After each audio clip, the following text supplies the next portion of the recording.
Kendrick dropped again? Kendrick dropped again? What are you saying? Kendrick dropped. Oh my God, that's the embassy. Bro, oh my God, bro. That's crazy. As you guys know, there's been ongoing steady beef between Drake and Kendrick Lamar, which originally started a long time ago, but like this iteration, this round of the beef started with Kendrick Lamar appearing on the Metro Boomin Future album on a song called Like That, where on the song Like That, he basically had a bunch of lines against Drake, talking about how basically there is no big three here implying Jake Jebediah Cole, also known as Jake, also known as J Fold, and Aubrey Graham, Drake, and himself, Kendrick Lamar, saying that it's just big him, which, by the way, J Fold was super smart for folding, I will say. But we'll get to that in a second. To which the first shot back, the first form of retaliation did come from J Fold, who added another track to his EP that he released. I don't even remember the song because I'm pretty sure the song in and of itself was basically, it was 7-minute drill on 4/5 on April 5th. Jake Fold came out with a 7-minute drill and then he deleted it and then he apologized for it. I mean, not deleted it, but 2 days later on a concert, he came out and was like, I'm actually so sorry. Now, the 7-minute drill song also didn't exactly drill Kendrick Lamar at all. It basically, there wasn't really a lot going on in 7-minute drill. There wasn't really a lot going on. He was just basically saying like, Kendrick, you're short, your feet are small, and also your height, your stature is lacking. You're short, your music is boring, which I thought was really interesting for J. Cole to say that, because like he's kind of known as like a little bit of a boring rapper. Like his fan base literally also loves Kendrick. Like if you're a J. Cole fan, you're probably also a Kendrick fan, because Kendrick Lamar is basically doing what J. Cole does but better overall. Saying that like saying that your last album was boring is like rather odd, especially because like your own fan base will go, what the fuck are you talking about? We love Kendrick Lamar. Yeah. So, he doesn't just do backpack rap, he does roller backpack rap, as I've said before.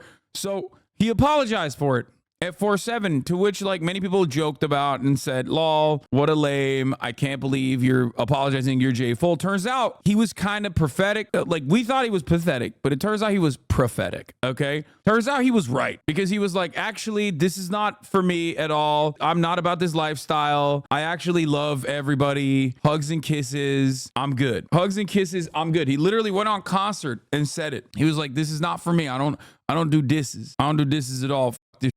Then he, a couple days later, literally deleted the song. On April 12th, he deleted the song 7-minute drill, which again, a lot of people were making fun of him, saying, J Fold. So then on April 19, finally, Drake says it's on. And he comes out with Push-Ups. Now, Push-Ups is very Drake. What do I mean by this? Push-Ups is a retaliation for Like That. Was very Drake in the sense that it was still very algorithmic.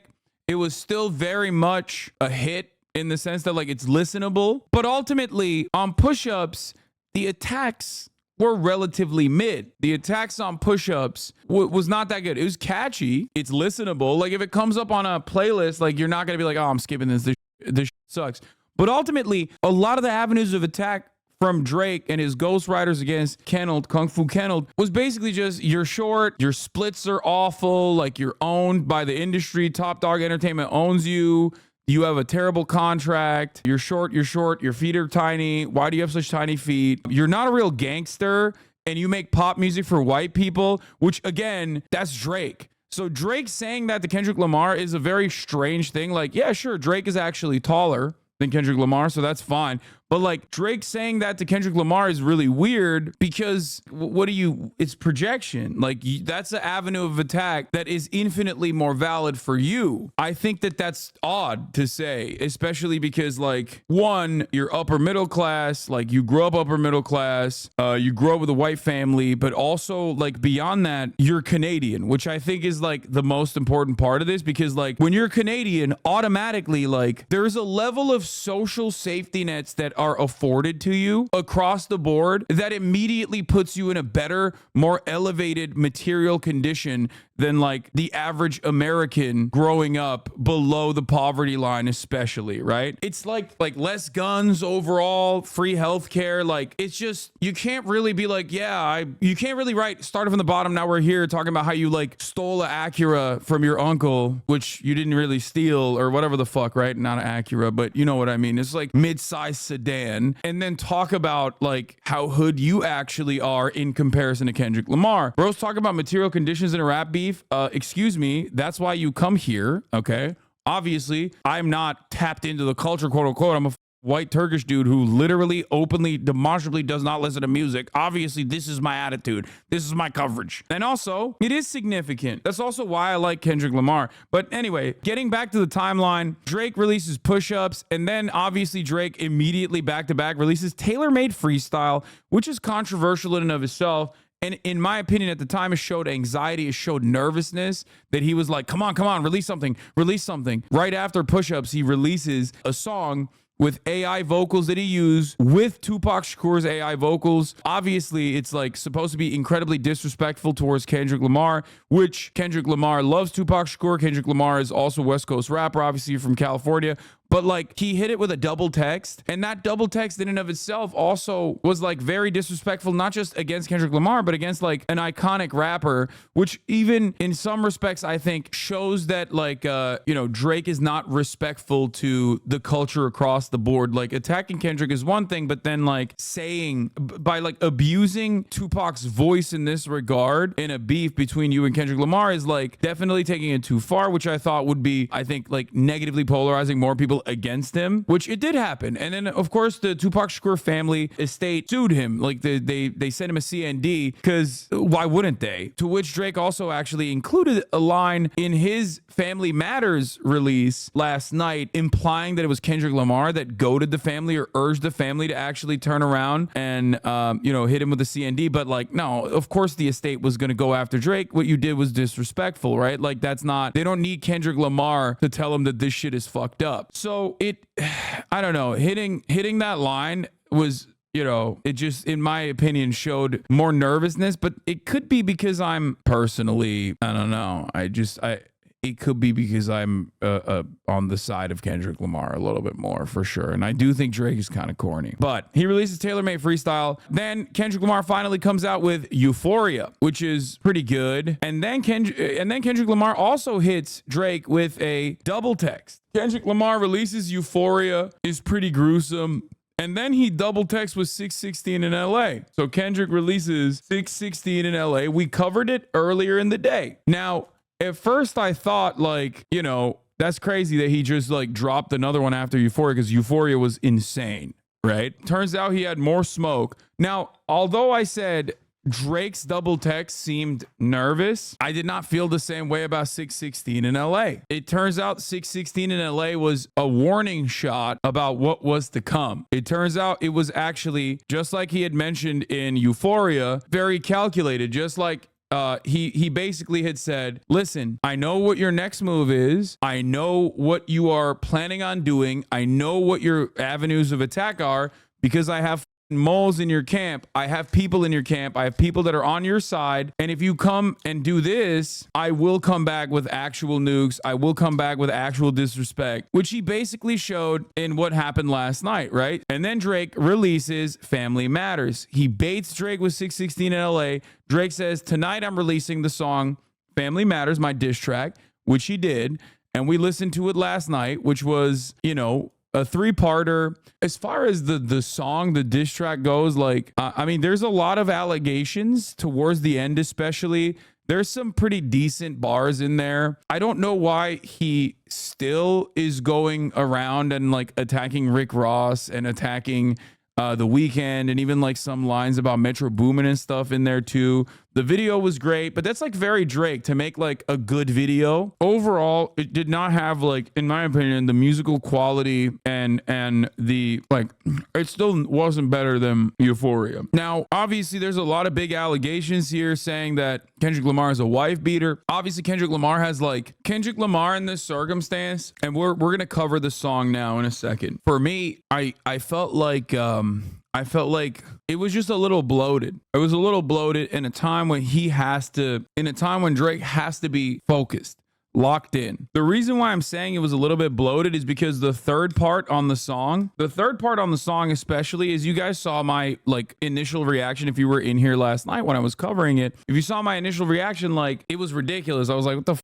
why are you singing? And the sing song auto-tune part, the third part, was literally where the most damning allegations were. I think it should have been kept up. I think it should have been more focused. No Rick Ross mentions or whatever. Like, I mean, it was funny. He's catching strays in there, but like, he just had to be Drake. He just had to do the predictable stuff. Oh yeah, I did like that he took Kendrick's mom's van and like it up. I like, it's very petty. It's very petty, but it's also like, if we're being honest, that's like sick. So the last line is like perhaps the most severe accusation, saying that Drake is claiming that Kendrick beat his fiance, Whitney Alford. If it's real, it's like something easy to have, one, paper trail over, and two, he could have brought that to the table. And not only that, but also it's something that like his fiance could like very easily confirm or deny, if that makes sense. You know what I mean? So there's a lot of people saying that like it's fake or it's like misconstrued. And like I said, given the standing that Kendrick Lamar has, and given the way that he has positioned himself, like this would be very harmful to, if true, this would definitely take like this would be a bit major blow to the way he presents himself, to the cultural cachet that he's developed throughout his career, especially because like he's spoken out against domestic abuse and things of that nature. It is still ironic coming from Drake in general, considering the fact that like Drake literally took shots at Megan Thee Stallion, who very famously, as you guys know, I covered this quite a bit, was shot by Tory Lanez. And not even allegedly, like literally shot by Tory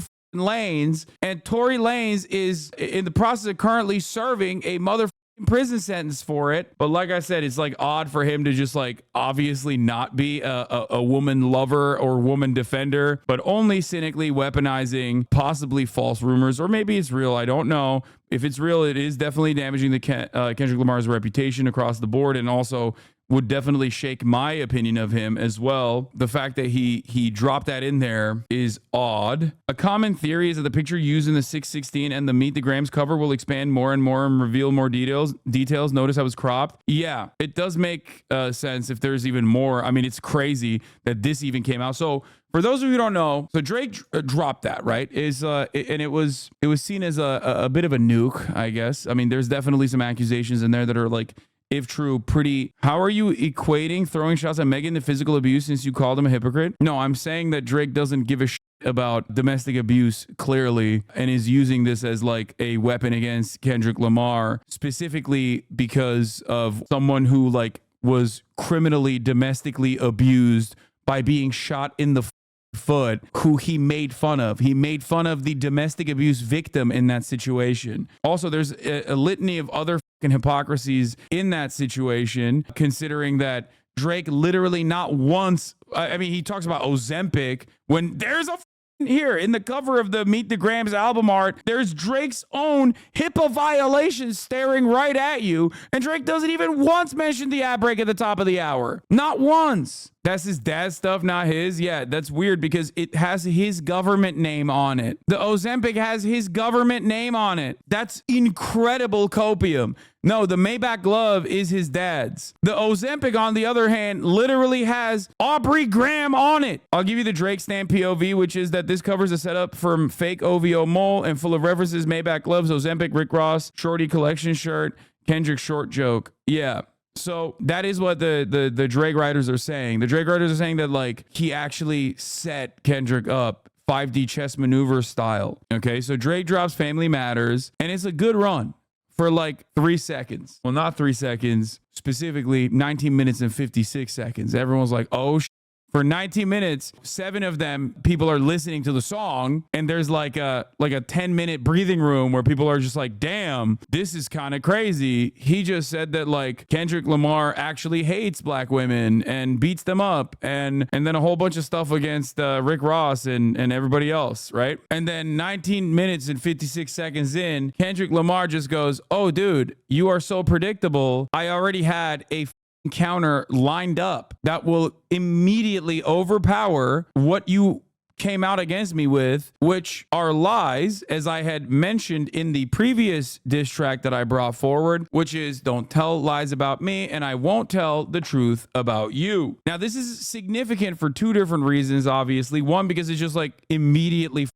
re-ups his position that like, one, Drake is predictable, Drake is corny, and Drake lies, and that he has a lot of other things. He has a OVO mole ready to go. Specifically is important because like that means that he knew exactly what Drake was going to say, and he could make a diss track like that before the diss track was even released. It is wild that he addressed every member of the Graham family by name and wrote a letter to them individually in 6 minutes and 32 seconds, immediately starting off the conversation by saying, "Dear Adonis," talking to Adonis, who was revealed to the world by Push T.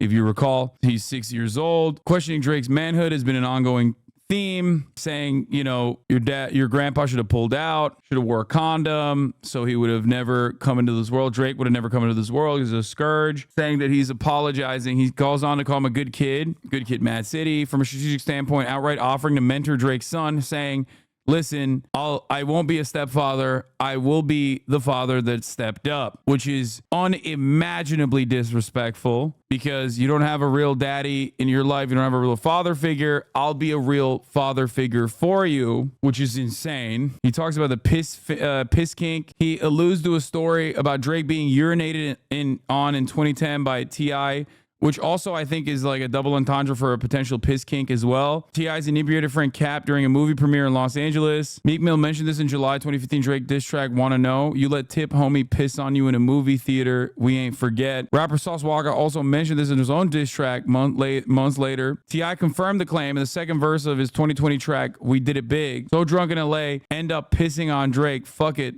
That's still my brother since back in the trap house. Drake reportedly did nothing when this happened, trying to back to the line, it takes a man to be a man. Your dad is not responsive. He said, life is hard. I know the challenge is going to beat us home, always going to beat us home. Sometimes our parents make mistakes that affect us until we're grown, which is, again, another double entendre, speaking directly to Adonis, but actually also criticizing Drake's dad and how that actually, this is the entire song is always a callback to the cycle of violence and cycle of domestic abuse, cycle of like bad behavior that basically comes from like a bad parent leading to a child also becoming a bad parent, which is the entire song is about that. It also goes back to like Kendrick Lamar's own personal opinions on this matter as well. Like, you know, he has a lot of songs basically talking about like reflecting on his past behavior, reflecting on his trauma,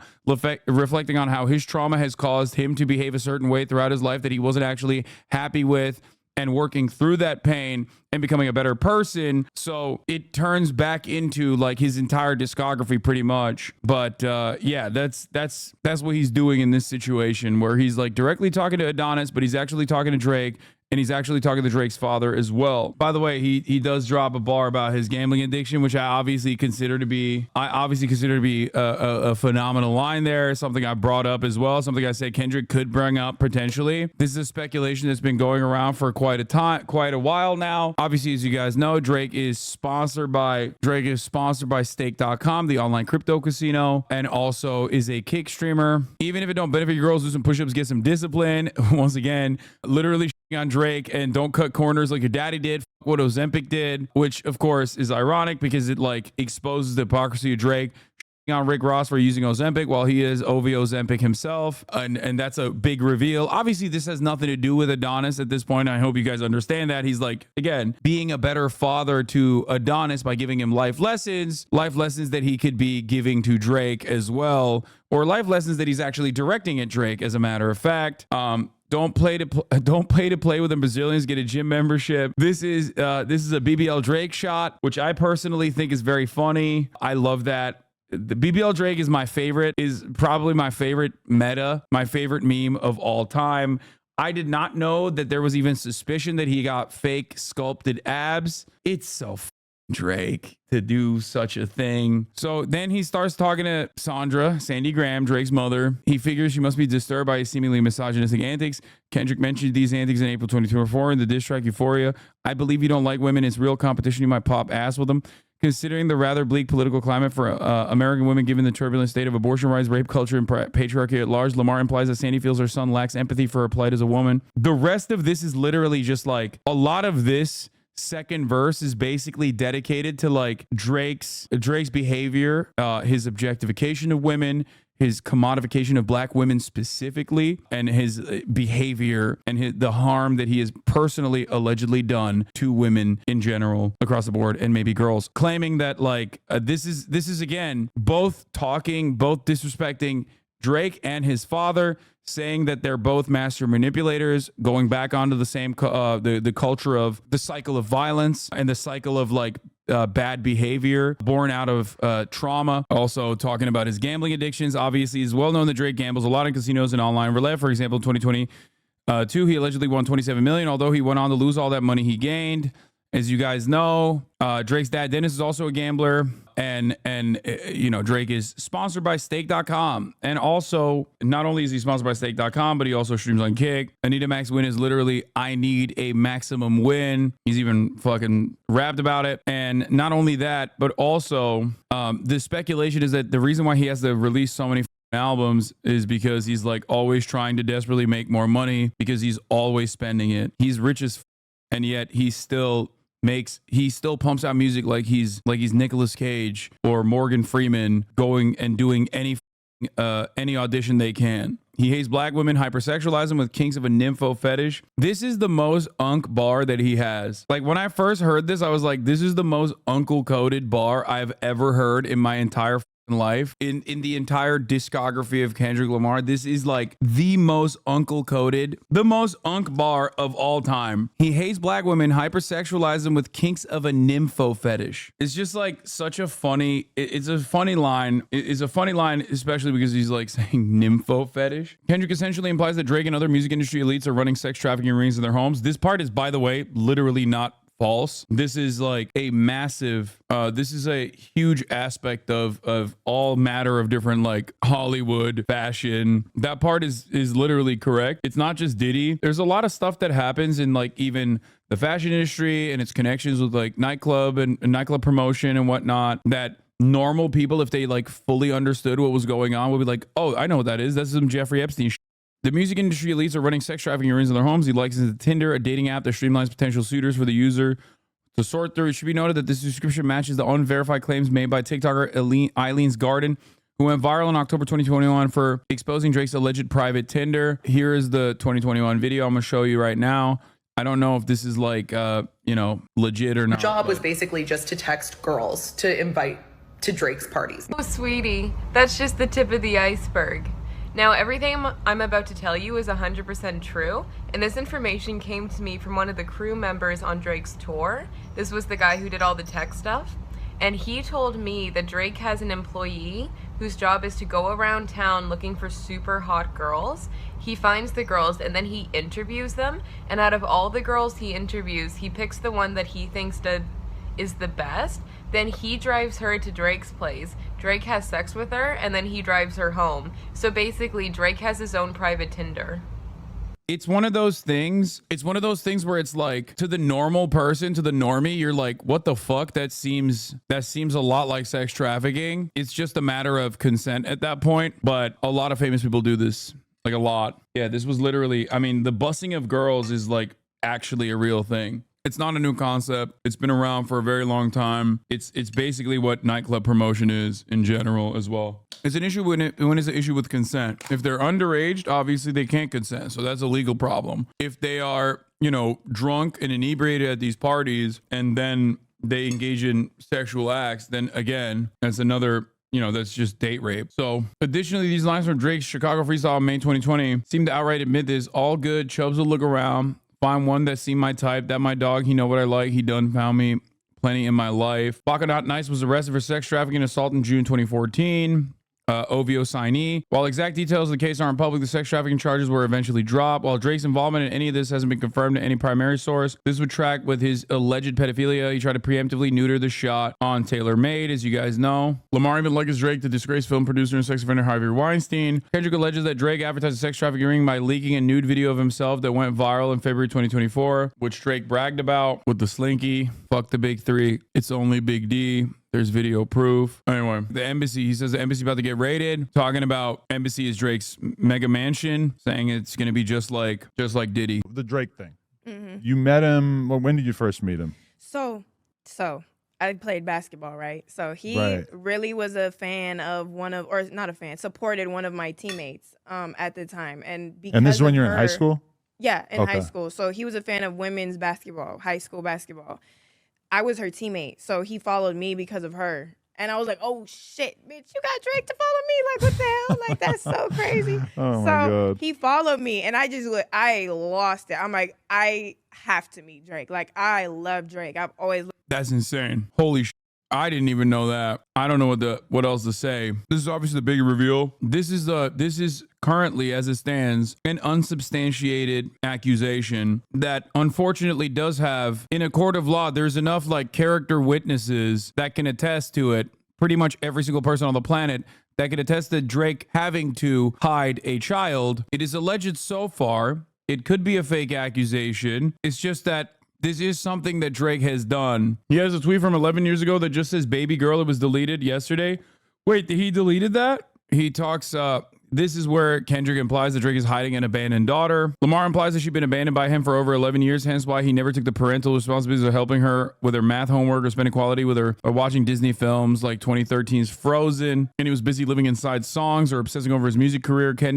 Kendrick condemned his obsession with rapping over parenting. After this track dropped on May 3rd, 2024, Drake immediately denied the allegations on an Instagram story. Here it is, which was insane. This is an entire 7-minute song where he's saying that you're a pedophile, you're a sex criminal, your homies are sex criminals. And like Drake thought, oh yeah, let me go address one of the rumors. Nah, hold on. Can someone find my hidden daughter, please, and send her to me?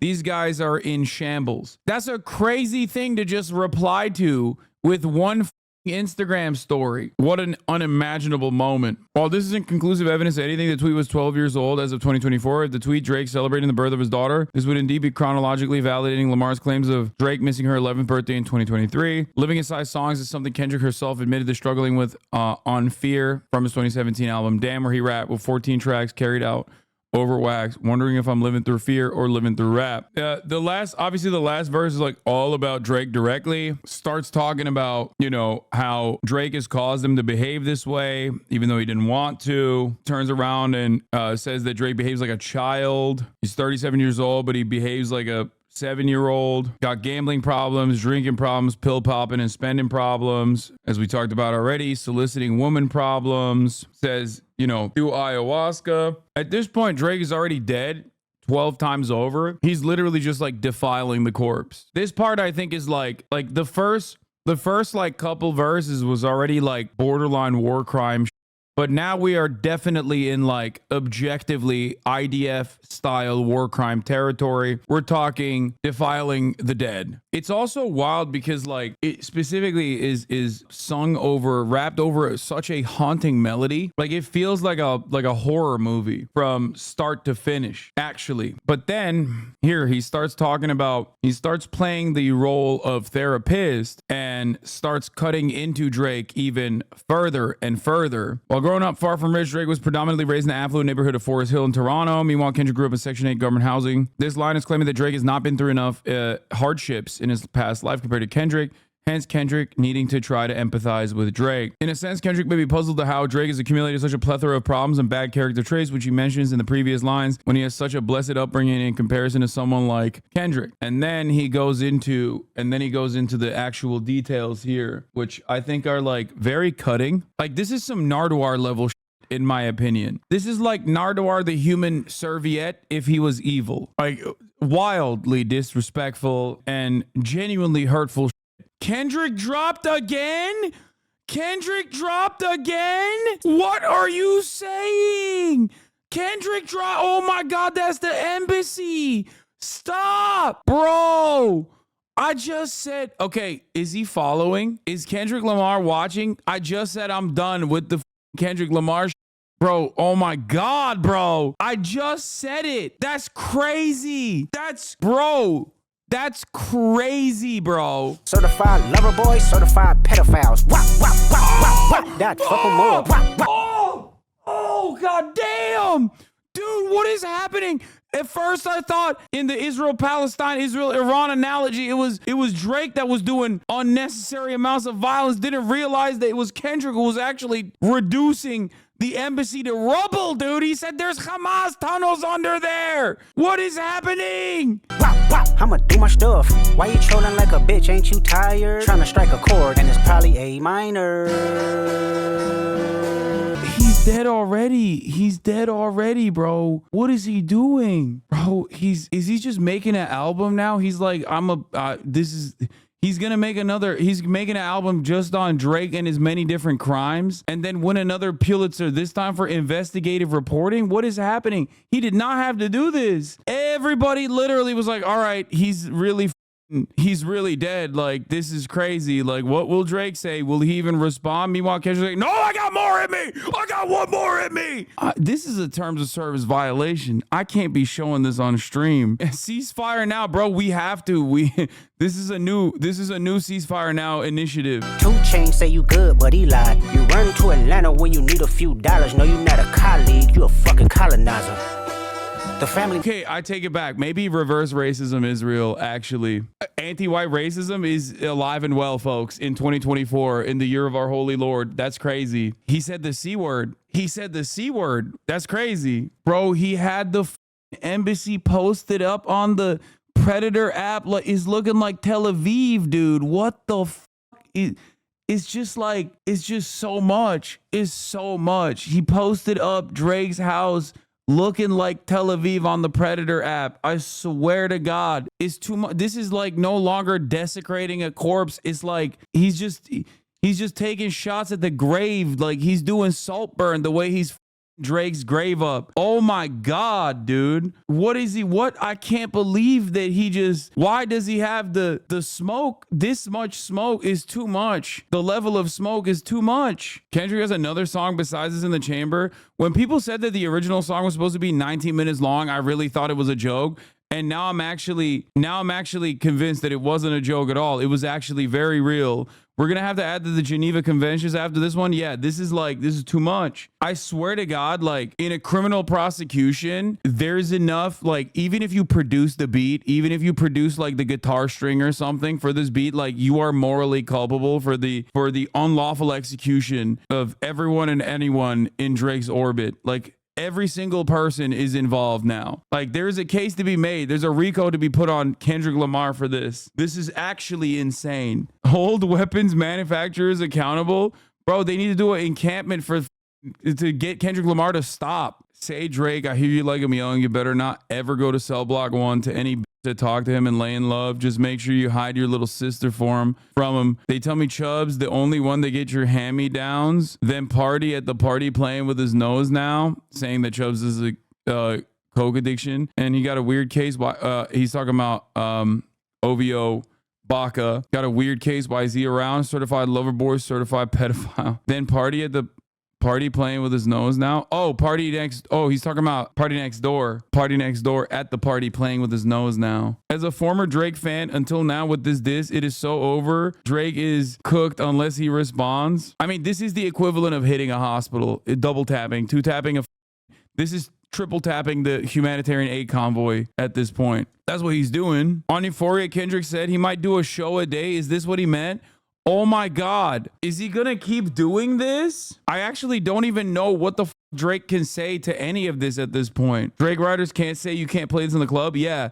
This is again more damning, more awful, because he's beating him in his own game in another capacity, because now you got people saying this is definitely the type of music that you could potentially play at a club, which literally turns this into, I mean, you're imagine singing at the club, certified lover boy, certified pedophile. It's so Jover. Are we ignoring the trying to strike a chord? Probably A minor. Yeah, that was another incredible line. Damn, dude. I did not know personally that you could basically make quintuple entendres on pedophilia like this.